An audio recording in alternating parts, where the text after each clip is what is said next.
My transition from NFL player to real estate investor and mortgage lender really happened organically.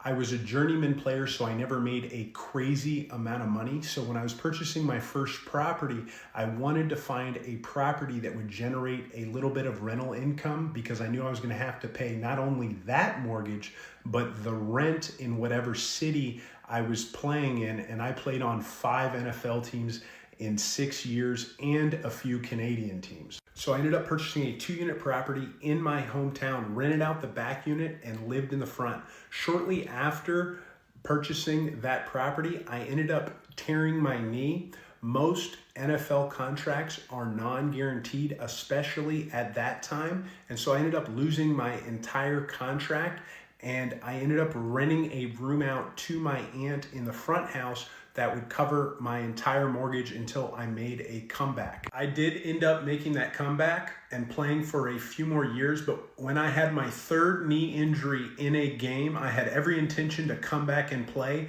I was rehabbing my knee for about 2 hours a day, and the rest of the time I would just sit on the couch not doing anything, collecting workers' comp. And I was like, I need to do something to better myself. And I already owned this real estate property, and I was interested in becoming a real estate agent.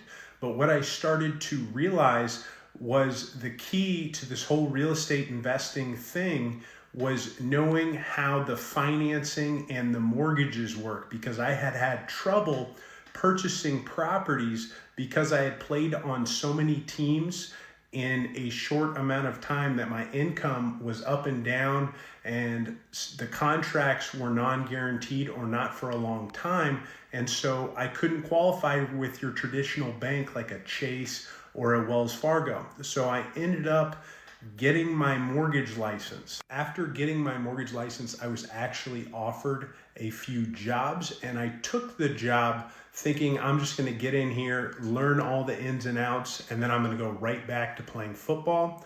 Right around the time my knee started feeling better, I had my first amazing month in mortgage lending. I made over $20,000. And I was like, what am I doing going back and beating my body up? And I'm just going to stick with this mortgage and real estate stuff. I've accomplished what less than 1% of football players get to accomplish, and that's pursuing their dream in the NFL. And it's time to move on to other things. So that's the story on how I went from NFL to real estate investing and mortgage lending.